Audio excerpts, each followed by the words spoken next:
But today, it's become clear that George lost his will to fight after choosing to end his own life.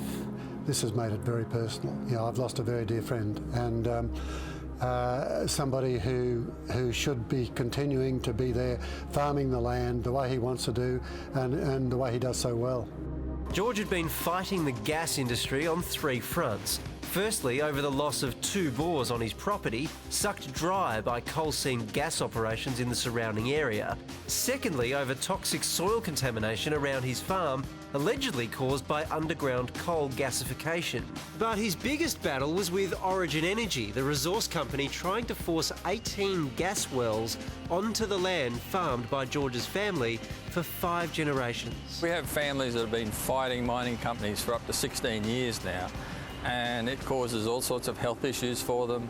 The emotional toll is immense, and it transfers through to their children. This has got to stop. How many lives have to be taken before we realise there's a massive imbalance here? There is a mining invasion going on, and we've learnt today it's killing people. One of the reasons why this government has failed.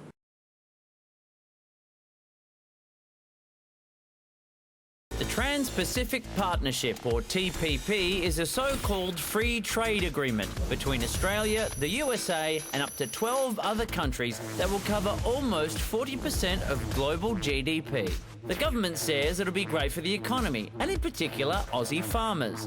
George's death sadly adds to a grim statistic in Queensland, where farmers are committing suicide at more than twice the rate of the rest of the country. So, as George's family mourn their loss, does the coal seam gas industry have blood on its hands tonight?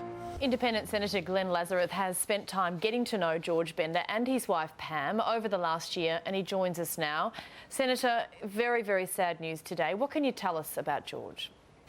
Look, George was I guess your typical farmer. He was a cotton farmer from the Western Downs area. Him and his lovely wife Pam were wonderful people, just salt of the earth types of people. 10 years ago, CSG mining started happening around his property. But of course, George, as he's been saying for 10 years, I don't want to sell the property. I just want to live on the land. I want to work the land, as my father and and grandfather have done it in the past. And they said, well, I'm sorry, but you've got a week. And if you don't agree to the price, we will start putting CSG wells on your property. And that was the straw that broke the camel's back for George. He just could not handle it anymore, what it was doing to his family. And he felt the best way to deal with this was to take his life. I think it's very sad. So, Glenn, would you go so far as to say that the coal seam gas industry is responsible for George's death?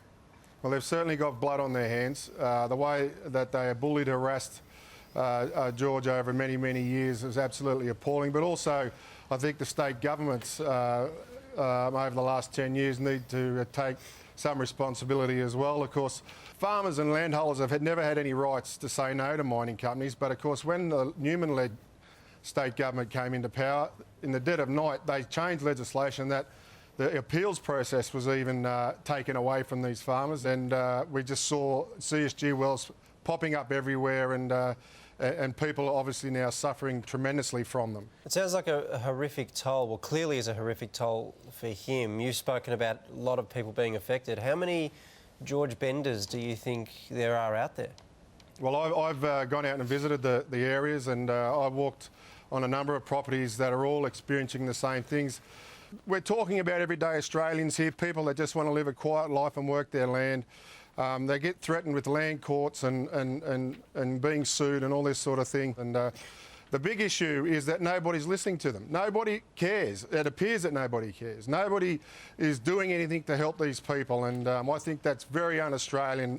The way we're treating these people is appalling. Senator, you've called for a royal commission into the human impact of the coal seam gas industry. What are your chances, do you think, of having that happen, and what are you hoping to find out?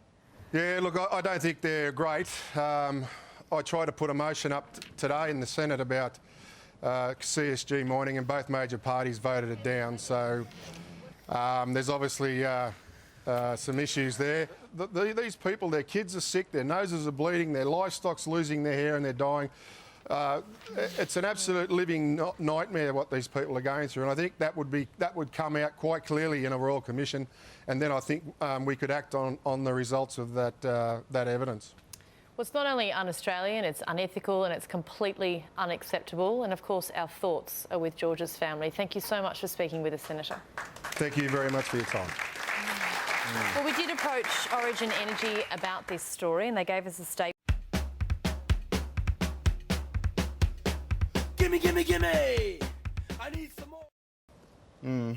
But it would have been good to be able to talk to them tonight. Well, without a doubt. But, you know, I grew up on a farm and my family's still on the farm and have been there for nearly 100 years. I get the connection to the land.